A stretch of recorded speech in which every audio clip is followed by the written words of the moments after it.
আল্লাহ পাক বলেন জাহান্নামে আমি আল্লাহ যারা তাকওয়াবান তাদেরকে পুলসিরাতের উপর থেকে বাঁচিয়ে দেব। আর যে মানুষগুলো পাপিষ্ট গুনাহগার, ওয়াইমিনকুম ইল্লা ওয়ারিদুহা কানা আলা রাব্বিকা হাতমান মাকদিয়া।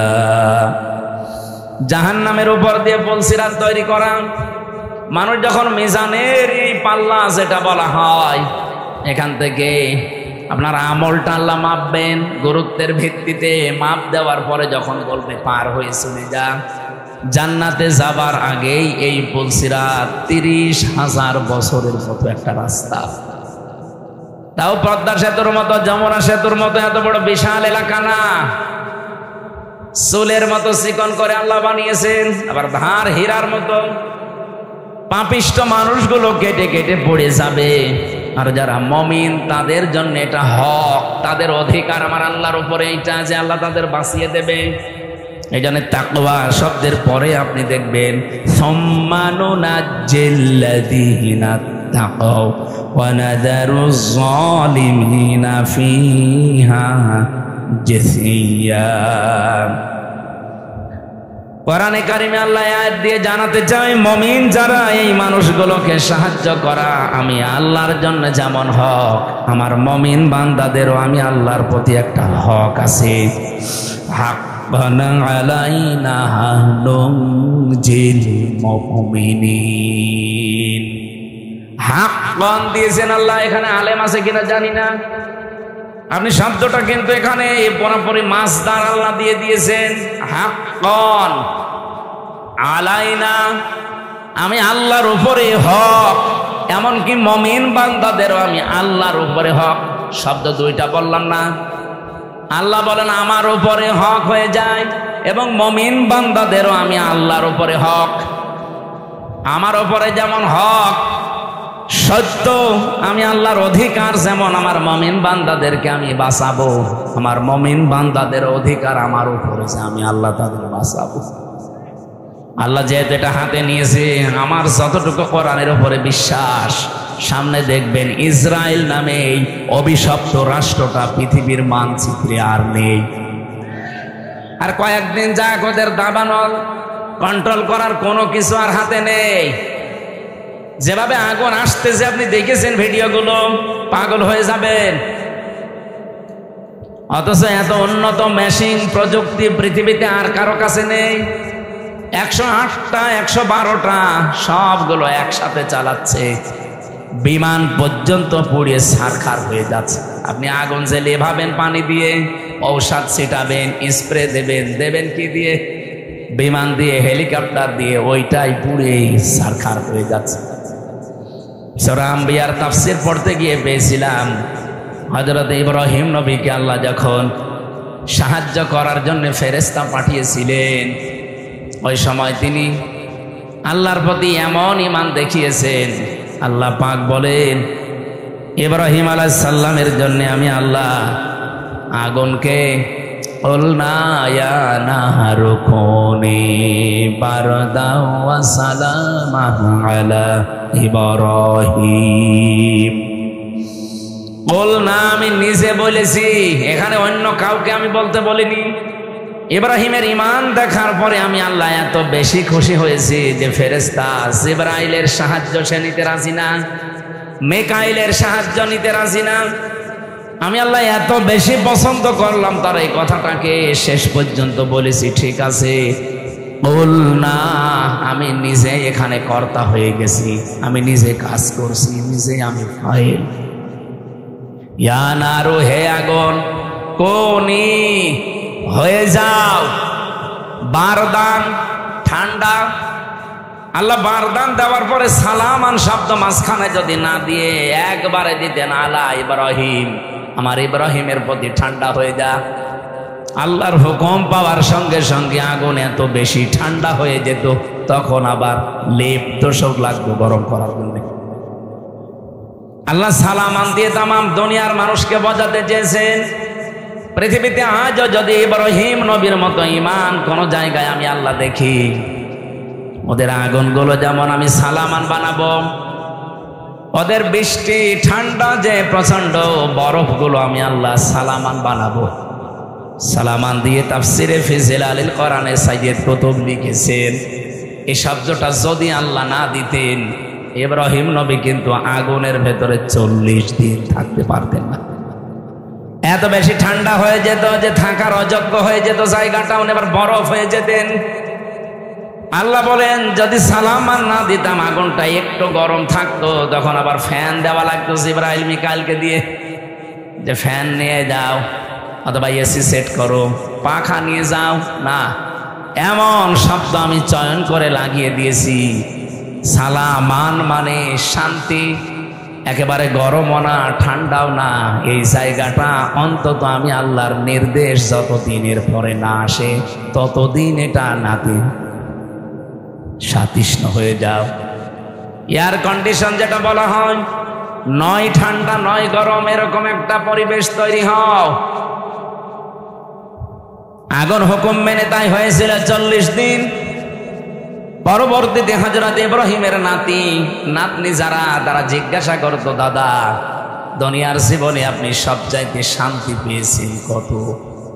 উনি বলেছিলেন এই পৃথিবীতে যতদিন আমি হায়াত পেয়েছি সবচাইতে বেশি শান্তি সুখে আরামে ছিলাম ওই 40 দিন যখন আগুনে ছিলাম। তার মানে আগুনের ভেতরেও শান্তি দিতে পারে কে? সব কিছুর উপরে যেন ওনার ক্ষমতা চলছে। ইসরায়েলেদেরকে আমার মনে হচ্ছে আল্লাহ রাখবে না, কারণ এখন এরা আর পৃথিবীর কোনো মানুষের টার্গেট নেই, এরা সরাসরি টার্গেট হয়ে গেছে আমার আল্লাহর। এবার একটা পরিচিত আয়াত শোনাচ্ছে, ইন্নামাস সাবিলু আলাল্লাযীনা ইয়াযলিমুনান নাস ওয়া ইয়াবগুনা ফিল আরদি বিগাইরিল হক। এটা সূরা সূরার 42 নম্বর আয়াতে আছে, 25 নম্বর পারার 6 নম্বর পৃষ্ঠার 13 নম্বর লাইনে পাবেন। আল্লাহ পাক বলেন, আমি আল্লাহ নিজে মামলা দেব, কেস দেব, অভিযোগ দায়ের করব তাদের বিরুদ্ধে, দুনিয়ায় যারা মানুষ হয়ে মানুষের উপরে জুলুম করে, অত্যাচার করে। নাটোরবাসী একটু খেয়াল করেন আল্লাহর বক্তব্যের দিকে।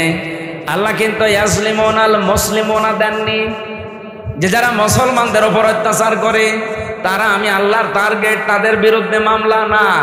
ইয়াজলিমুনান নাস, ইয়াজলিমুনা এটা মুজারে, বর্তমান ভবিষ্যৎ, প্রেজেন্ট ফিউচার। নাস মানে মানুষ, নাসের আগে আল্লাহ আলিফ লাম দিয়েছেন।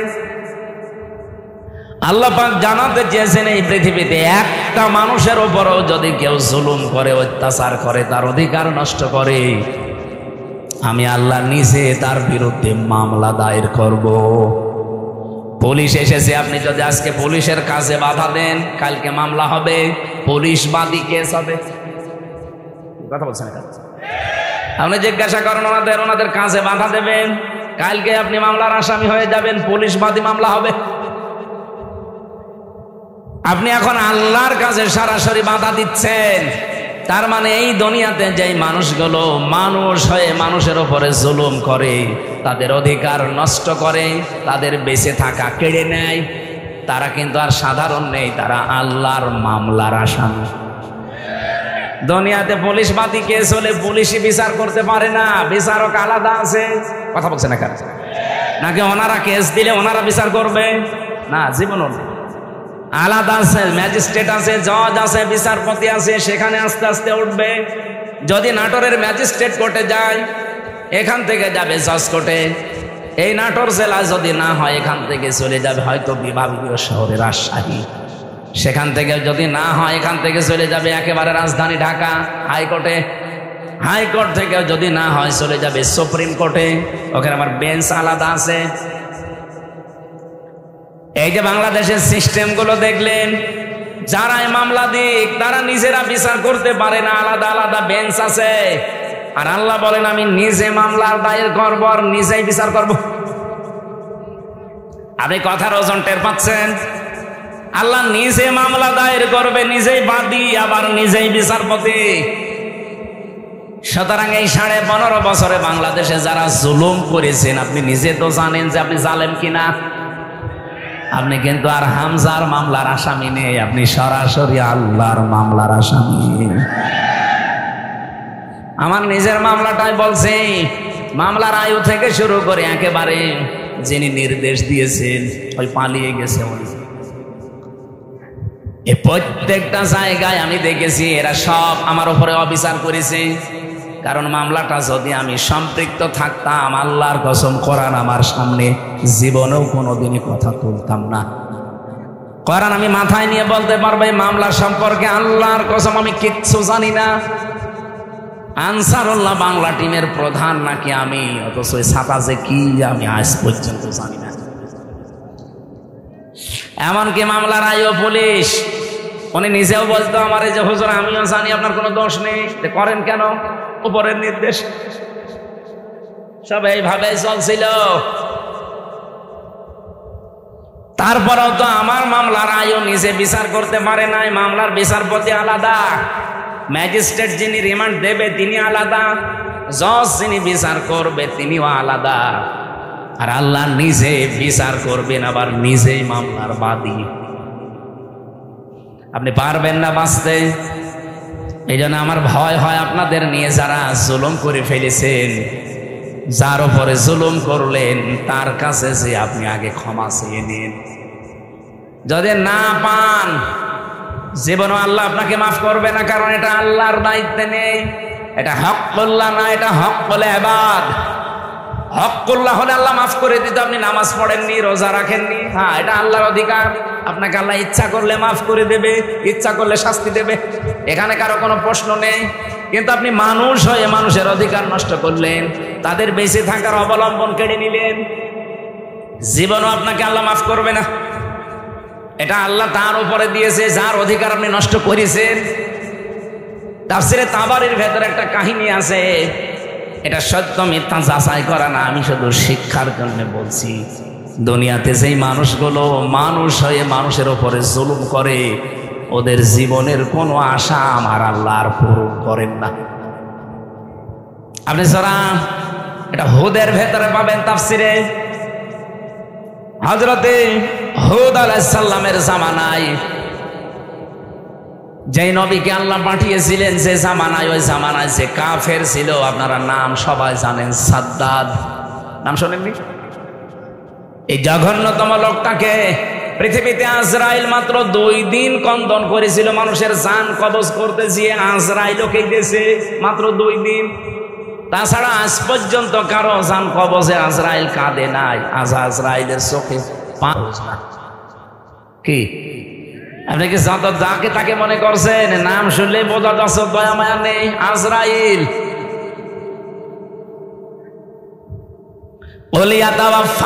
মালাকুল মাউতিল্লাযী ওয়াক্কিলা বিকুম সুম্মা ইলা রাব্বিকুম তুরজাউন। আমি আজরাইলের জীবনী পড়তে গিয়ে পেয়েছিলাম যে কেমন কঠোরতে। এই পৃথিবীতে যখন আদম নবীকে আল্লাহ বানাবেন, তো মাটি নিতে পাঠিয়েছিলেন ফেরেশতাদের। যারে যারে পাঠিয়েছে, একটা ফেরেশতাও মাটির কন্দন দেখে পারে নাই। শেষ পর্যন্ত আজরাইল এসে থাবা লাগিয়েছিল, খামসা দিয়েছিল মাটিতে, ও কন্দন করেছিল। আজরাইল বলেছে, দেখেন আপনার কন্দনে আমার মন গলবে না, কারণ আমি আমার মালিকের নির্দেশ পালন করছি। অথচ এর আগে 3 ফেরেশতা কিন্তু এসেছিল, জিবরাইল, মিকাইল, ইসরাফিল। কন্দন দেখে তারা ভুলে গেছে, পারে নাই। হযরত আজরাইল যখন এক খামসা দিয়েছেন, তাফসিরে পড়েছি তার এই এক খামসার ভেতরে মাটি ছিল 40 মণ। ওইটা দিয়ে আমাদের আদম নবীকে আল্লাহ বানিয়েছিলেন, আদি পিতাকে। 60 হাত লম্বা, 36 হাত মোটা। আমার মনে হয় এরকম মানুষ যদি এখানে আসে, আমরা অনেক অজ্ঞান হয়ে যাব। আর চিন্তা করতে পারেন, 60 হাত লম্বা, এদিকে মোটা হচ্ছে 36 হাত। এইরকম কঠিন এবং কঠোর হৃদয়ের একজন ফেরেশতা। তিনি বলেন, আমি জীবনে 2 দিন কন্দন করেছিলাম মানুষের জান কবজ করতে গিয়ে, তাছাড়া আমার কোনোদিন চোখে পানি আসে না। একদিনে আজরাইল, এই সাদ্দাত যেদিন জন্ম নেয় ওই দিন, আর এই আর একদিন যেদিন ও মারা যায় ওই দিন। ও জন্ম হয়েছিল নদীর ভেতরে, সাগরে জাহাজ ডুবে গেলে ওর মা একটা কাঠের উপরে তক্তার উপরে ভাসছিল। ওই সময় ওর জন্ম হয়। কাঠটা বুকের উপরে রেখে দিয়ে সন্তানটা কাঁধের উপরে রেখে এভাবে কষ্ট করে করে চলছিল। হঠাৎ আল্লাহ বললেন, আজরাইল এই মহিলার জান কবজ করে নিয়ে আস। আজরাইল এসেছিল, দৃশ্য দেখে বলছে, আল্লাহ ওই সাগরে এই ছেলেটা তোমারে যা বলেছে কাজ করে আসো, কিছু দেখা লাগবে না। ও কিন্তু জান কবজ করার পরে মেয়েটা পানির নিচে তলিয়ে গেছে, আর এই বাচ্চাটা সাগরে ভাসছিল এই কাঠের ওপরে। ভাসতে ভাসতে এক কিনারায় পৌঁছিয়ে দিয়েছে ঢেউ তাকে। বাঘে নিয়ে তারে মানুষ করে বাঘের দুধ খেয়ে বড় হয়েছে। বলেন তো কোথা থেকে কোথায় নিয়ে এসেছে আল্লাহ তাকে? এই লোকটা যেদিন হুদ নবীর কাছে নিজের পরিচয় দিয়ে যে জান্নাত জাহান্নামের কথা তুমি শোনালে, তোমার ওই জান্নাত আমার লাগবে না, আমি নিজে জান্নাত বানাবো।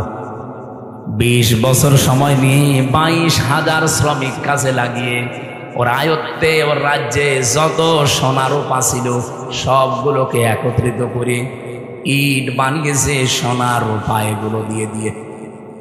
জান্নাতের ভেতরে ছোট ছোট খোপড়ি ঘর বানিয়েছে। হোর আর গেলমানের নাম শুনেছিল।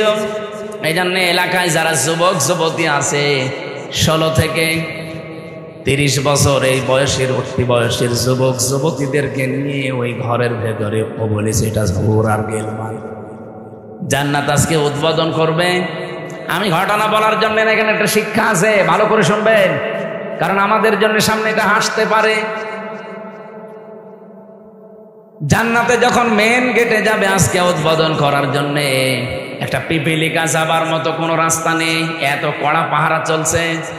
হঠাৎ করে দেখে জান্নাতের মেন গেটে একজন ফকির বেশি লোক বসা।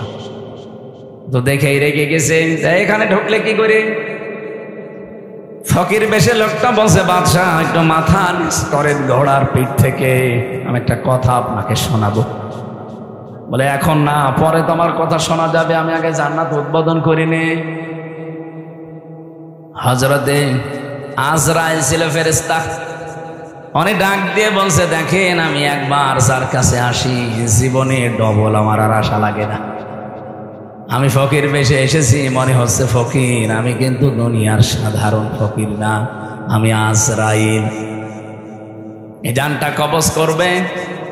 আল্লাহ রাব্বুল আলামিন নির্দেশ দিয়েছেন, ইযা জাজালুহুম লা ইস্তাখিরুনা সাআতাও ওয়া লা ইস্তাকদিমুন।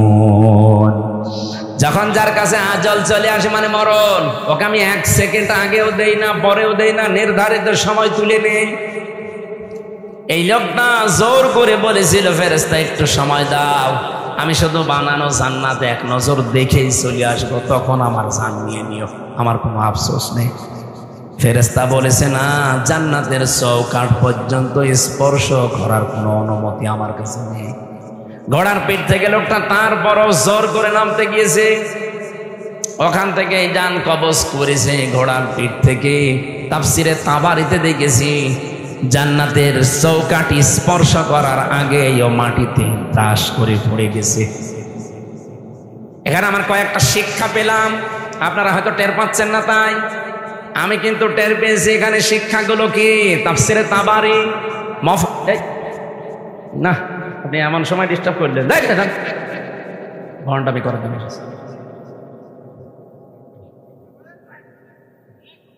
মেন সময় এসে ঘন্টাবি, এখানে আর আসবেন না। সাতা এত কষ্ট করে একটা বান্দাইল দিলাম, এক বেদের মেয়ে এসে বান্দাল দিয়ে বলেন তো, একটা মেন সময় না? মানে কয়েক শিক্ষা করে বের করেন। ওরা এখানে আসতে বলে, ওর ভিডিও করার দরকার তোর, ওর কানের নিচে 2টা দিন তো জোরে। পাগল এইদিকে তাকান, মোটটাই গেছে নষ্ট। আমি একটা লাইনে ছিলাম না, ওরে মনে বলছে এখন ধরে আমি সবাই শয়তান শয়তান।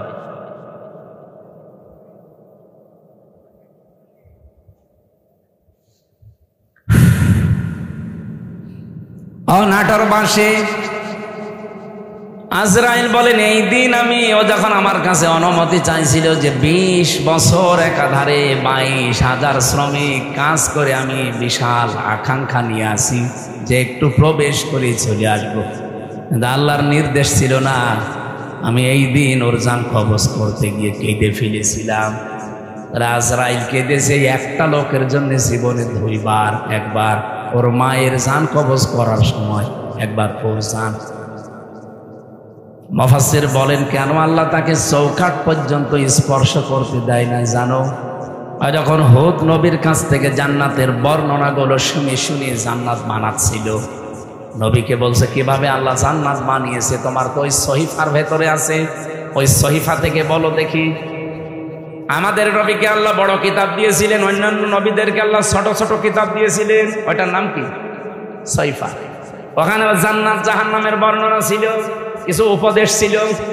ওখান থেকে বর্ণনা শুনে শুনে যে জান্নাত এইভাবে এইভাবে আল্লাহ বানাবে, ও ঠিক ওই কায়দায় বানিয়েছে। যেহেতু স্বর্ণ রাখবে, রূপা লাগবে, স্বর্ণ এত পাওয়া যাবে কোথায়, যেখানে যা পাওয়া যায় নিয়ে আয়।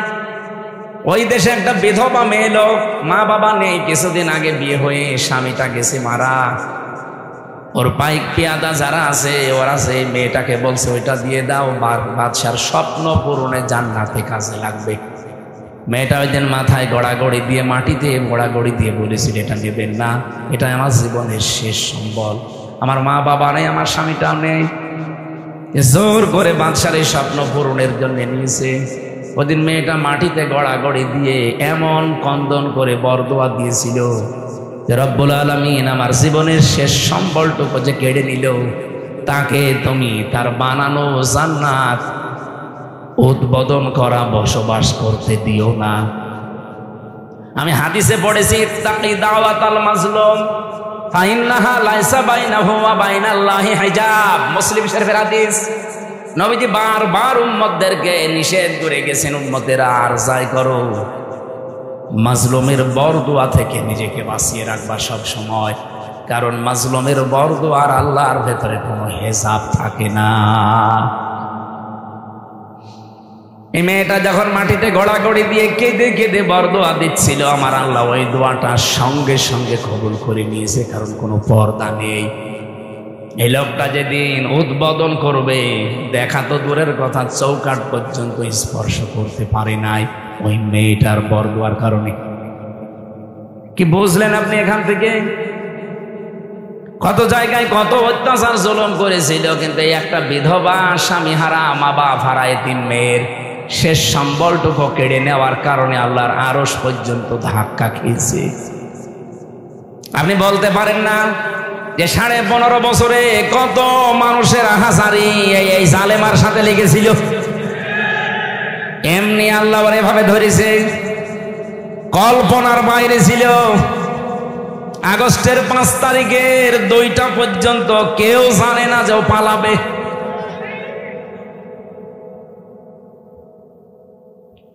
আমার মনে হয় এই বিধবা মেয়ে লোকটার মতো, এই এতিম মেয়েটার মতো হাজার হাজার মায়ের, স্বামীর, বোনের, এতিম সন্তানের আর্তনাদ, বরদোয়া, চোখের পানি এই জালেমা মহিলার ক্ষমতার সাথে লেগেছিল।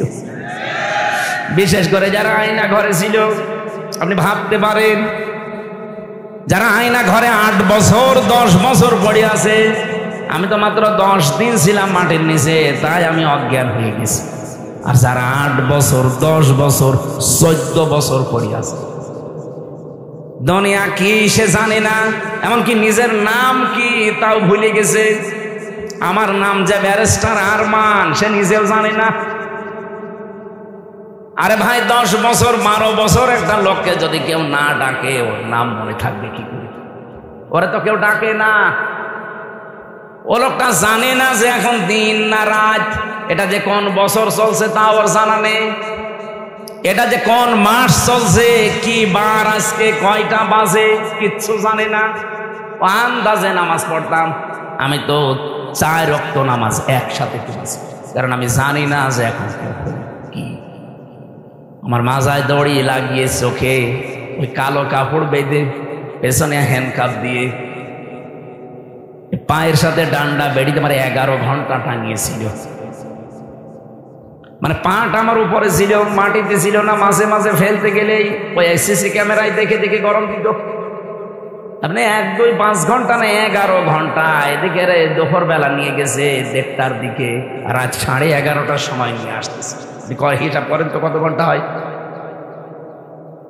এর ভেতরে মাত্র 2 বার আমাকে নামিয়েছে। আমি শুধু প্রসাব করার জন্য বলেছিলাম যে আমি টয়লেটে যাবো, ওই 1.5-2 মিনিট সময় যা পেয়েছি অতটুকু। এর ভেতরে আমার আর কোনো খাওয়া দাওয়া নেই। এর ভেতরে আমার সাথে হয় 5 ঘন্টা 7 ঘন্টা পরে হঠাৎ করে একটা গরম দিয়ে ওঠে, কারণ মাটির নিচে খালি পানির আওয়াজ পাওয়া যায়। আমার মনে হয় পাশ দিয়ে কোনো ড্রেন ছিল অথবা টয়লেটের কোনো জায়গা, কেউ পায়খানা করলে ওই পড়ে তখন আওয়াজ।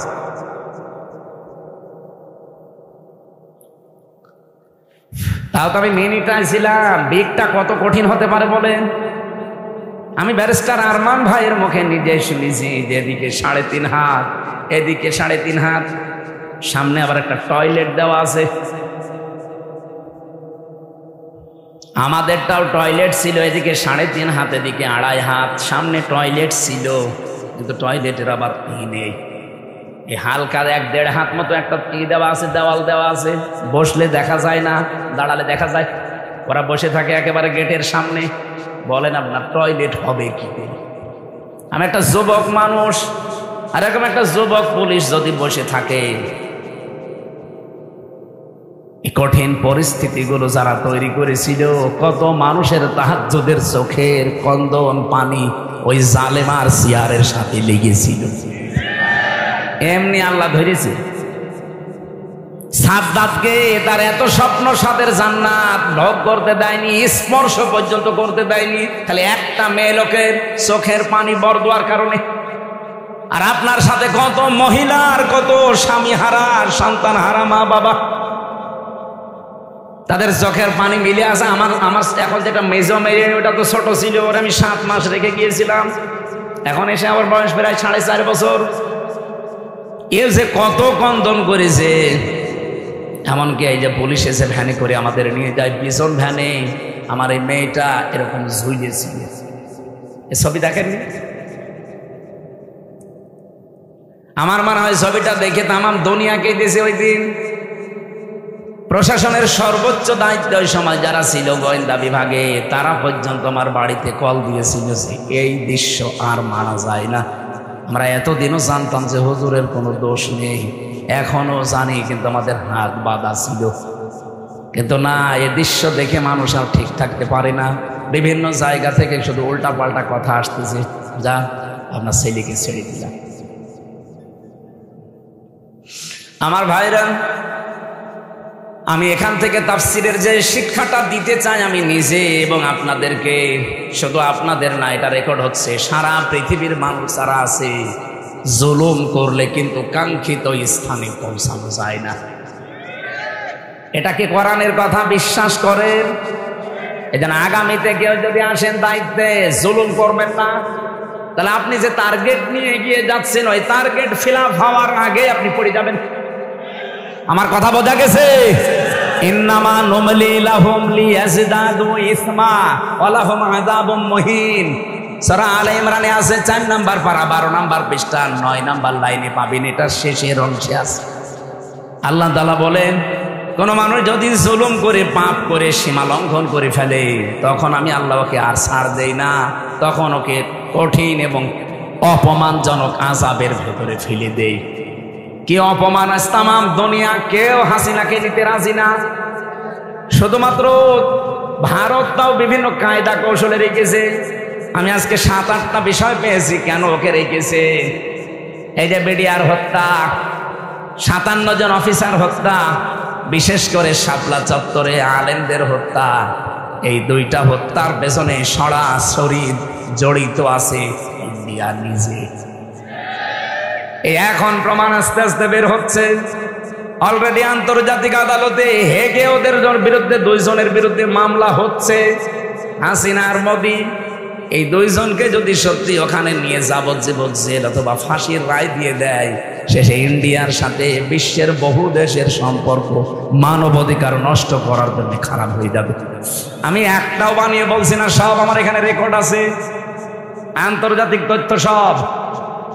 মাইক্রোসফট নাম শুনেছেন? 257টা দেশ নিয়ে তারা রিপোর্ট বানিয়েছে, বিশেষ করে বাংলাদেশের শাপলা চত্বরটা নিয়ে। আর ওদিকে বিডিআর হত্যা। কি সমস্যা কি? ওখান থেকে আশপাশে মোবাইল সরান না, এই ডিস্টার্ব করলে তোমার রাগ হয়েছে। মোবাইল আশপাশ থেকে সরান না কেন? ভাই আপনি কি সমস্যা ধরতে পারছেন? হ্যাঁ, সমস্যা ধরে ঠিক করে।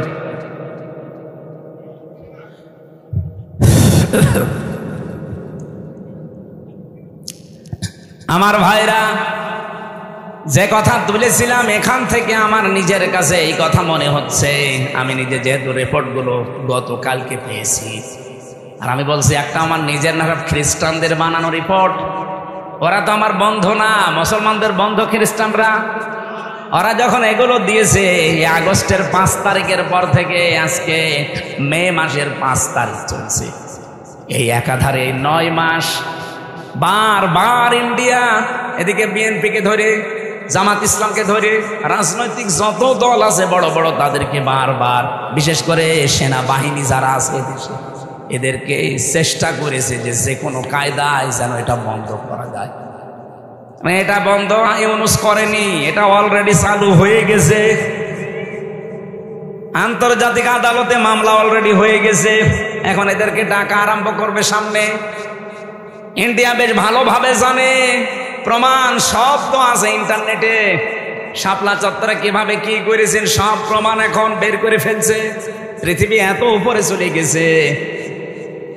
এখন যদি সত্যি মোদির বিরুদ্ধে এই মামলা হয়ে রায় হয়ে যায় হেগে, আন্তর্জাতিক আদালতে হেগে যদি সত্যি রায় হয়ে যায়, আপনি বিশ্বাস করেন সামনে ইন্ডিয়ার সাথে বড় বড় চুক্তি বিশ্বের যেগুলো আছে সব তারা মানব অধিকারের দোহাই দিয়ে বন্ধ করে, ওদের সাথে ব্যবসার চুক্তি বন্ধ। ওদের দেশের লোক আরো বাইরে যারা আছে ওদের সব পাঠিয়ে দেবে। সে তো ধুতি বলে আছে, ধুতি খুলে বাকি যা আছে ওইটা বেরিয়ে যাবে। ওকে পাগল হয়েছে এমনি। এই কারণে হঠাৎ করে এখন মুসলমানদের উপর অত্যাচার আরম্ভ করেছে, যেন বিশ্বের দৃষ্টি এখন অন্যদিকে যায়। আরে বিশ্বের মানুষ আপনাদের মতো গরুর মদ খায় না। আমরা জাতে মাতাল হলো তাহলে ঠিক আছি। এই জন্য অনেকে এখন মুখ ফিরে নিচ্ছে। কাউকে যখন রাজি করতে পারে নাই, বহুবার চেষ্টা চালিয়েছিল। আপনি দেখেননি বারবার জামাত ইসলাম বলেন, বিএনপি বলেন, রাজনৈতিক দল বলেন, ধর্মীয় যারা আছে তারা বলেন, বারবার আমরা চাচ্ছিলাম তাড়াতাড়ি নির্বাচন দিয়ে দিলে কি হবে, ইউনূস চলে যাবে, ওরা আবার কনভেনশন করে সব ঠিক করে ফেলবে। আরও চাচ্ছিল যদি এভাবে অন্তত 2 বছর কেটে যায় তাহলে দেশ কন্ট্রোলের বাইরে চলে যাবে। অলরেডি এখন সামরিক একটা ঘাঁটি তৈরি হচ্ছে। আপনি দেখেছেন এই কয়েকদিনের ভেতরে মোদির মুখ শোকাতে শোকাতে এখন মনে হচ্ছে বান্দরের পেছন হয়ে গেছে। সামনে আরো কয়েকটা গেম আসতেছে। ইউনূস ভালো কি খারাপ এটা আমি জানি না, কে ওনাকে চালাচ্ছে এটা আমার দেখার দরকার নেই, কিন্তু আমরা ইন্ডিয়ার এই বলয় থেকে বের হতে চাই। কারণ এই শয়তানরা 54 বছরে উপকার করেছে যা, যদি 10 টাকার উপকার করে 90 টাকার ক্ষতি করেছে। আর সবচাইতে বড় ক্ষতি হচ্ছে আল্লাহর ঘরগুলো তারা ভাঙছে। এর চাইতে আর কি ক্ষতি হতে পারে মুসলমানের?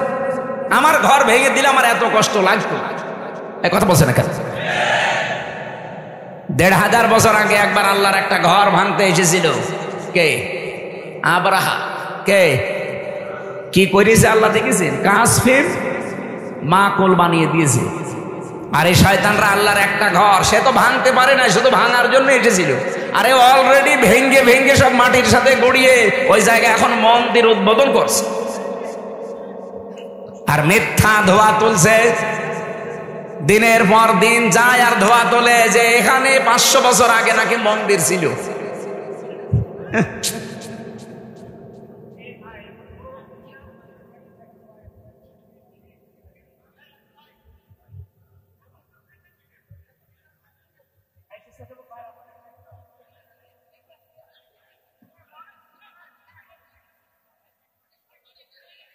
এই যাক, যার ভালো লাগছে না চলে যাক। ওই একা যাচ্ছে আবার আরেকজনকে ডেকে নিয়ে যাচ্ছে, ওই ওটা ধরেন তো। আপনি আস্তে করে চলে যেতে পারছেন না? নাটোর বাসে যেহেতু রাজনৈতিক মহল অনেক বড়, ওই মানুষগুলো চিন্তা ভাবনা করবে আমি তো আর রাজনৈতিক ময়দানের বড় নেতা না, আমি একজন কর্মী মাত্র। আমি একটু টাচ দিলাম যতটুকু পেয়েছি আপনাদের। জুলুম যারাই করবে, এই যে মোদি আজ যে জুলুম করছে, ও যে টার্গেট নিয়ে যাচ্ছে, কোরআন 100% সত্য বিশ্বাস করি, ও জীবনেও সাদ্দাদের মতো টার্গেটে পৌঁছাতে পারবে না। টার্গেটে পৌঁছানোর আগেই দেখবেন পড়ে যাবে। চা বিক্রি করতো, পরবর্তীতে দেখবেন তামাক বিক্রি করবে, নিচে নামিয়ে দেবেন আল্লাহ। চা বিক্রি করতো, ওরা তামাক বিক্রি করাবে।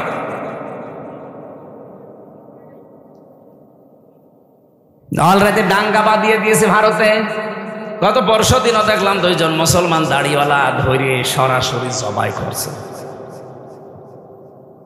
এখন ওর হাতে আর দুনিয়ার কিচ্ছু নেই, শুধু এইটাই আছে পুঁজি যে মুসলমানদের বিরুদ্ধে হিন্দুদের উস্কিয়ে দিয়ে এদের দাঙ্গা তৈরি করে একটা ফায়দা লড়বে, ঘোলা পানিতে মাছ শিকার। এই জন্য গোবিন্দ পরামানিক কিন্তু বুঝে ফেলেছে, বাংলাদেশের পুরা বাংলাদেশ মিলে হিন্দু মহাজোট আছে, তার মহাসচিব গোবিন্দ চন্দ্র পরামানিক গত পরশু দিনও জানিয়েছে না যে তাম পৃথিবীর হিন্দু ভাইরা, হিন্দু বোনেরা সবাই এই মাতাল মোদিকে থামান। একটা মাতাল এই শয়তানের মনোবাসনা পূর্ণ করতে গিয়ে যা আরম্ভ করেছে, এ পৃথিবী কয়েকদিন পরে বসবাসের অযোগ্য হয়ে যাবে, কারণ ঘরে ঘরে তখন মারামারি শুরু হবে। এই জন্য লোকটাকে থামাতে বলছে। আমরাও চাই হিন্দু ভাইরা যারা আছেন, অন্যান্য খ্রিস্টান ধর্মের যারা আছেন, খ্রিস্টান ভাইদের কি বিবেক বুদ্ধি সব কি লোপ পেয়েছে? আপনাদের মেয়েকে, আপনাদের বোনকে এই ইন্ডিয়ার বুকে ওরা উলঙ্গ করে রাস্তায় হাঁটিয়েছে 17 সালে। এই কথা বলছেন না কেন? আমাকে বানিয়ে বলছি, আপনাদের মাকে, বোনকে, মেয়েকে যারা উলঙ্গ করে রাস্তায় হাঁটাতে পারে, তাও রাজপথে, আপনাদের কি বিবেকে কুকুরে পোশাক করেছে? বিবেকটা জাগ্রত হচ্ছে না? অন্তত উগ্রপন্থী, সন্ত্রাসী, জঙ্গি এই যে যারা আছে, এদেরকে থামানো দরকার এখনই, নাই তো এ বাতাস বাংলাদেশে আসলো বলি তখন আমরা নিজেরা কামড়া কামড়ি করে মরা লাগবে। ওরা এমনি বারবার এই হাওয়া দিয়েছিল, কিন্তু বাংলাদেশের মানুষ যাই হোক কোনো হাওয়াতে ফলে নাই। ফুটবলকে একবার একজন জিজ্ঞাসা করছে যে এত লাথি খাও কেন? বলছে ভাই আমি মানুষের পামে ফুলি, লোকে আমারে হাওয়া দিয়ে ফোলায়, এই জন্য লাথি দেয়। আমি তো নিজে ফুলতে পারি না, আমি যদি নিজে ফুলতে পারতাম তাহলে আমাকে কেউ হাওয়া দিত না, আর আমাকে লাথি দিতেও পারতো না। মানুষ যেহেতু আমারে পাম দেয়, হাওয়া দেয়, আমি ফুলে উঠি, আবার লাথিও দেয়। তো অন্তত আমরা আর কোনো কারোর পামে হাওয়ায় ফুলতে রাজি না। সে আমেরিকা বলেন, ইন্ডিয়া বলেন, চীন বলেন, রাশিয়া বলেন, কারো হাওয়া পেয়ে ফুলতে পারবে? আমরা ফুলতে চাই আমাদের নিজেদের হাওয়ায়। এই কথা বলেন না কেন? আমার কথার অর্থ বোঝেননি? আমরা ফুলতে চাই কার হাওয়ায়? হঠাৎ করে 54 বছর পরে নারী কমিশন যতগুলো রিপোর্ট দিয়েছে, একটাও কোরআনের সাথে মিলছে কেন? এই মহিলাগুলো আগে 54 বছর ছিল না? ছিল। হঠাৎ এটা করছে কেন? এদের পেছনে রাঘব বোয়াল আছে, কারা আছে এখন টের পাওয়া যাচ্ছে। 13 জন মানুষকে, 10 জন মানুষকে আপনি কমিশন বানালেন। এই 10 জন মানুষের ভেতরে যে মহিলাগুলোর চেহারা দেখলাম সব টিপ পরা। কি কথা বলছেন না কেন? এইগুলো এই 15.5 বছর এই জালেমা মহিলাকে টিকিয়ে রাখার জন্য বিভিন্ন কথা বিভিন্ন সময় বলতো।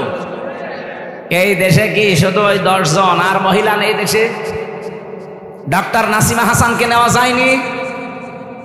ঢাকা বিশ্ববিদ্যালয়ের যে শিক্ষিকা, এই যে কুমিল্লায় বাড়ি, বলেছিল আমার ছেলের কলার চেপে ধরেছেন কেন, জবাব দেওয়া লাগবে। এই মেয়েটাকে নেওয়া যায়নি? তাহলে উল্টা পাল্টা রিপোর্ট দিতে পারতেন না। এমন এমন রিপোর্ট দিয়েছে, শয়তান পর্যন্ত চিন্তা করছে যে আমিও তো এ চিন্তা করি না। ওদের প্রথম রিপোর্টে কি দেখেছে যে কোন স্বামী যদি স্ত্রীর সাথে সহবাস করতে চায়, স্ত্রী যদি বলে না আমার এখন হবে না, এরপরও স্বামী যদি সহবাস করে তাহলে ধর্ষণ মামলা হবে। ধর্ষণ মামলা হলে জাজ রায় দেবে। ধর্ষণের বিচার কি? ফাঁসি। কথা বলছে না কেন? আপনার কি মনে হয় এই রিপোর্ট শুনিয়ে বলেন তো? ভালো। তা আপনি রায় দেওয়ার জন্য তো সাক্ষী লাগবে। এখন মানুষের মনের অবস্থা তো আর কেউ জানে না। একই জোর করেছে আর স্ত্রী কি রাজি হচ্ছিল না, এটা তো স্বামী স্ত্রী ছাড়া কেউ জানে না। এখন ওই জায়গায় সাক্ষীর জন্য আপনাকে মানুষ বসিয়ে রাখা লাগবে, অথবা ইউটিউবারদের রাখা লাগবে। আমার মাঝে মাঝে এই যে 318 পৃষ্ঠা পুরাটা পড়লাম, পরে আমার মনে হচ্ছে গেল মেয়াদ উত্তীর্ণ গাঁজা খেয়েছে। মানে মেয়াদ আলা গাঁজা খেলেও মানুষ এত নিচে নামে না, এ মেয়াদ পার হয়ে গেছে, ওই গাঁজা খেয়ে পুরা মাতাল। এই জন্য এদেরকে নাটোরের পাশের জেলা পাবনায় পাঠানো দরকার। এরকম মানুষ বাইরে থাকলে সব সমাজ নষ্ট করে ফেলবে। এক কথা বলে না কেন? এটা তো 1 নাম্বার গেল, আর বাকিগুলো তো আরো খারাপ। 2 নাম্বারে দিয়েছে যে দেহ আমার সিদ্ধান্ত আমার। দেহ আমার সিদ্ধান্ত আমার, মানে দেহ কার? এ দেহ আপনি আমার এই যে 33 বছর বয়স, 34 বছর আগে হামজা নামে কেউ আমি ছিলাম না। আমার মা বাবার দায়িত্ব ছিল বিছানায় থাকা, বাকি যা করার কে করেছে? দেহ আমার হয় কি করি?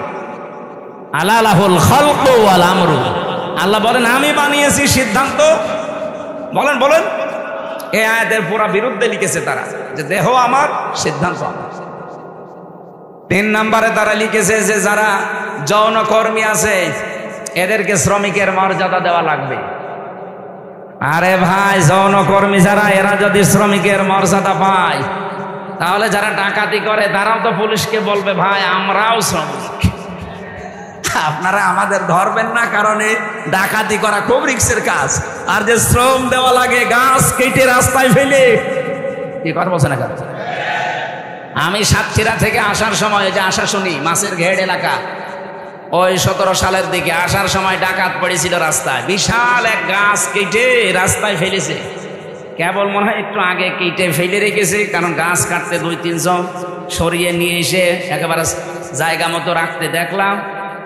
ওই যে সূর্য ইসের আলো জ্বলছিল লাইটের, ওর ঘাম ঝরছে।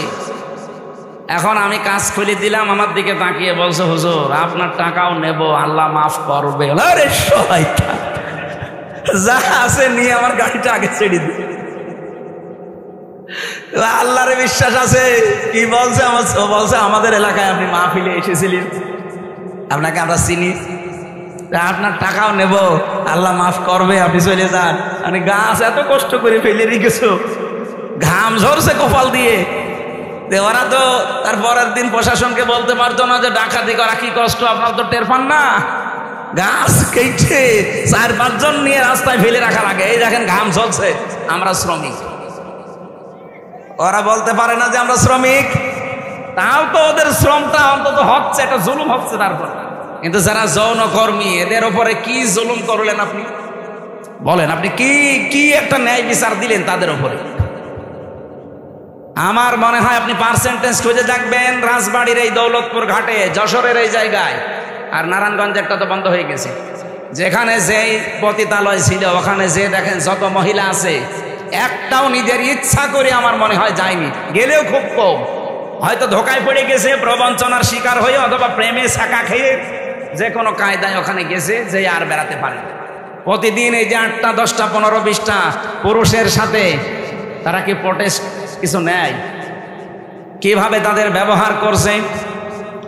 আপনি যে বিশ্ব স্বাস্থ্য সংস্থা যে রিপোর্ট দেয়, স্বামী বাদে অন্যের সাথে মিলন যারা করে, এদের এই যে HIV কি বলে এটা, এইডস হওয়ার সম্ভাবনা 100 ভাগের 99 ভাগ। আপনি এই কমিশনের মাধ্যমে রিপোর্ট দিয়ে যৌনকর্মীর উপর আপনি ন্যায় বিচার করেন না, আরো বিচার করছেন। ওদের সব এইডসের দিকে ছেলে দিয়ে আমার মনে হয় ওরাও 2 দিন পরে দেখেন মিছিল বের করবে, যে নারী কমিশন তো মানা দূরের কথা, ওদের ফাঁসি দিয়ে দিই। শয়তানরা আমাদের জীবনের উপর আরো অত্যাচার বাড়িয়ে দিচ্ছে। শুধু HIV, ওদেরকে এই যে 1 লক্ষ মানুষ আজ দেহ ব্যবসা করে সারা বাংলাদেশে, মানে একেবারে যেগুলো সরকারি হিসাবে, এই মানুষগুলোকে আমার মনে হয় আলেমদের পরামর্শ নিয়ে সরকারের যে বাজেটগুলো আছে এখান থেকে টাকা পয়সা দিয়ে এদের পুনর্বাসন করে দিন, হয় একটা কর্মসংস্থান দেন সম্মানজনক, তারা সম্মানজনক জীবন নিয়ে, তারা পরিবার নিয়ে, দরকার হয় যদি সেরকম পরিবেশ পায় বিয়ে শাদী করে জীবন চালাক। যে সমস্ত দেশ আছে যেখানে পতিতালয় চলে না, সেই দেশগুলো দেশে শ্রীকে নেই, চলছে না পৃথিবীতে। আপনাকে কোন কারণে এই পাপের কাজ করা লাগবে? যেখানে জেনা ব্যভিচার ওপেন হয়ে যায় সেই দেশে আমার আল্লাহর রহমতের দৃষ্টি আল্লাহ তুলে নেয়, গজবের দৃষ্টি নিক্ষেপ করে। বলেন নাউজুবিল্লাহ। এই দেশটাকে গজবে ফেলে দেওয়ার জন্য এরা কাজ করছে, আর এদের পেছনে কিছু রাঘব পোয়াল আছে। এই জন্য আমরা বলতে চাই, এই কমিশন মানা তো দূরের কথা, এই কমিশন যা রিপোর্ট দিয়েছে রিপোর্ট না, ও কমিশনই মানা আমরা মানি না। ওদেরকে এই মুহূর্তে বাতিল করে হয় পাবনায় দিয়ে দেন অথবা ফাঁসি দিয়ে দেন। হ্যাঁ, আপনারা রাজি নেই? হয় ওদের স্থান পাবনায় দেবেন, নয় ফাঁসি দেবেন। কোরআনের 13টা আয়াতের উপরে হাত দিয়েছে ওরা।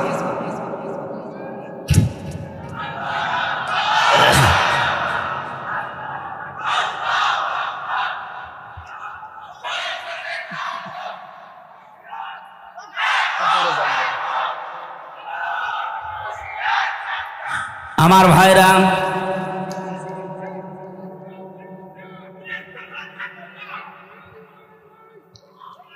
আমার যে কথা বলছিলাম আমি বৃষ্টি নিয়ে, আল্লাহ রাব্বুল আলামিন এই পৃথিবীতে যে বড় বড় 4টা রহমতের ঘোষণা দিয়েছিলেন, তার 1 নম্বরে ছিল বৃষ্টি, 2 নম্বরে ছিল কন্যা সন্তান।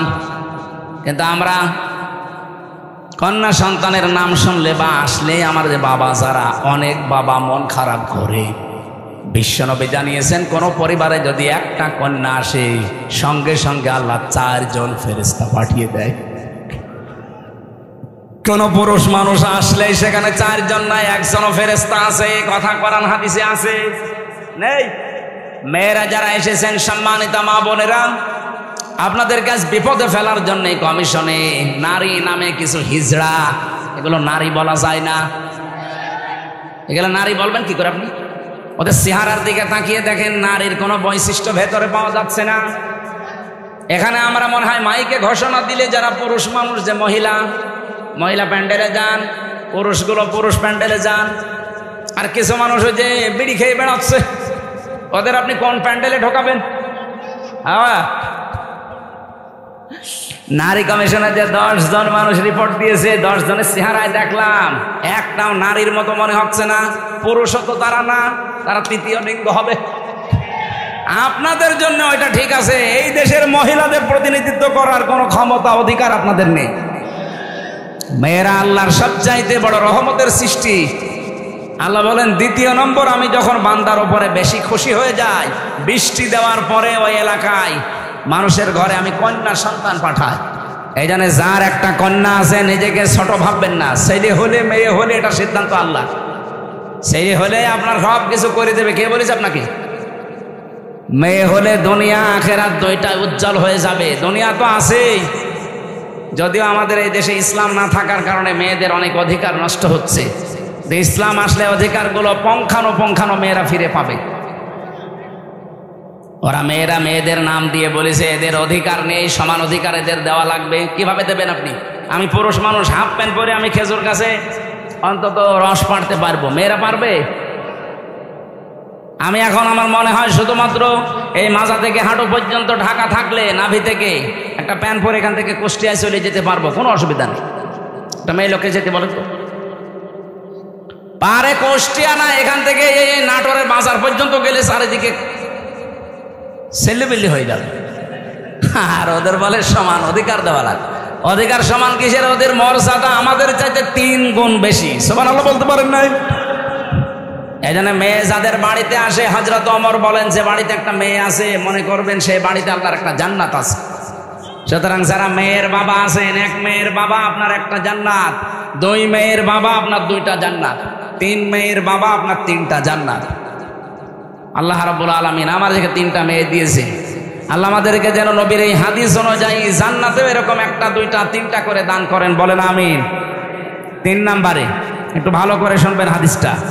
আল্লাহর নবী বলেন, 3 নম্বরে আল্লাহ যখন বেশি খুশি হয়ে যায় তখন ওর বাড়িতে আল্লাহ মেহমান পাঠায়। আমাদের তো সমস্যা, মেহমান আসলে আমাদের মন খারাপ হয়ে যায়। 4 নম্বরে বিশ্বনবী মুহাম্মদ রাসূলুল্লাহ জানিয়েছেন, এই পৃথিবীতে আল্লাহ সব চাইতে যখন একেবারে খুব বেশি বান্দার উপরে খুশি হয় তখন তাকে রোগ দেয়। এই জন্য রোগ শোক হলে আপনার জীবনের অপরাধগুলো আল্লাহ মাফ করেন। জানা অজানা যত অপরাধ করেছিলেন এগুলো আল্লাহ আস্তে আস্তে রোগের কারণে, যদি জ্বর হয় এই জ্বরের কারণে একটা গুনাহ আল্লাহ মাফ করে দেয়। পথে চলতে ফিরতে হোঁচট খেয়েছেন, হোঁচট খেয়ে হঠাৎ করে নখ ভেঙে গেছে, রক্ত বের হচ্ছে, মনে করবেন আমার একটা গুনাহ আল্লাহ মাফ করে দিয়েছে। এই জন্য রোগ শোক হলে আল্লাহর কাছে শিকায়ত করা না, অভিযোগ করা না, আরো শুকরিয়া করা দরকার। যদিও দুনিয়ায় কষ্ট হচ্ছে, এই কষ্টের মাধ্যমে আমার জীবনের পরবর্তী যে জীবন আমার আখিরাতের শুরু হচ্ছে, এটার শান্তি, স্বস্তি এবং কল্যাণময় আল্লাহ করার চেষ্টায় আছে। সুবহানাল্লাহ। নবীজি বলেন 4টা রহমত তো মানুষ খারাপভাবে অসন্তুষ্ট হয়, পছন্দ করে না, কিন্তু 4টা গজব আছে দুনিয়ায়, এই 4টা গজব পেলে মানুষ খুব খুশি হয়। 1 নম্বরে যৌতুক। এটা কি? এটা গজব। এইটা পেলে আমরা খুশি না বেজার? সে হুজুর বলেন আর খেজুর বলেন, সবাই যৌতুকের জন্য খুশি, অথচ যৌতুকের টাকা খাওয়া আর পায়খানা খাওয়া এটা সমান না? না, সমানও না। কারণ পায়খানা খেলে একটা গুনাহ হয়, আর যৌতুকের টাকা নিলে ডবল গুনাহ হয়। একদিকে তো কবিরা গুনাহ, আর একটা জুলুমের গুনাহ। মেয়ের বাপের খুশি ছাড়া, তার মন থেকে খুশি হওয়া ছাড়া তার বাড়িতে ছেলের বাড়ির লোকজন যে একটা পান খাওয়াও জায়েজ নেই। কি কথা বলছেন? আমি কি বানালাম? এটা হাদিস। নবীজি বলেন যতদিন আমার যতগুলো বিবাহ করেছি, যত মেয়েকে বিয়ে দিয়েছি, আমার একটা মেয়েকে কোনোদিন যৌতুকের টাকা দিয়ে, সম্পদ দিয়ে বিয়ে দেওয়া লাগে নাই। প্রতিটি বিয়েতে আমি আমার মেয়েদের এবং আমার বিয়েতে আমি অলিমা করেছি। কি করেছি বলেন তো? অলিমা কি ছেলের বাড়ি হয় না মেয়ের বাড়ি? বলেন বলেন। মেয়ের বাড়ি বলল কে? মেয়ের বাড়ি অলিমা হবে কেন? মেয়ের বাড়ি হয় বরযাত্রী মানুষ যায়, অথচ বরযাত্রী ইসলামে নেই। নাটোরবাসী আজকে থেকে সিদ্ধান্ত নিয়ে বাড়ি যাবেন, জীবনে আর কোনোদিন কারো বরযাত্রী যাব না। আজকের ওয়াজ শুনতে এসে বলতেছি জীবনে খাওয়া দাওয়া বন্ধ হয়ে গেল। আরে ভাই, ইসলামে যেটা নেই ওটা আপনি করে আনন্দ পাবেন, ডবল গুনাহ হবে। কারণ এমনি জায়েজ নেই, তারপর আপনি আনন্দে আনন্দে গিয়েছেন। হ্যাঁ, যদি কেউ দাওয়াত দিতে আসেন বলবেন যে অলিমা করেন, আমি আপনার বাড়ি দরকার 5 দিন যেয়ে খাবো। এই জন্য যৌতুক আজকে থেকে বন্ধ। যৌতুক মনে করেন শুধু টাকা নিয়ে, ফ্রিজ নিয়ে, টেলিভিশন নিয়ে, মোটরসাইকেল নিয়ে না।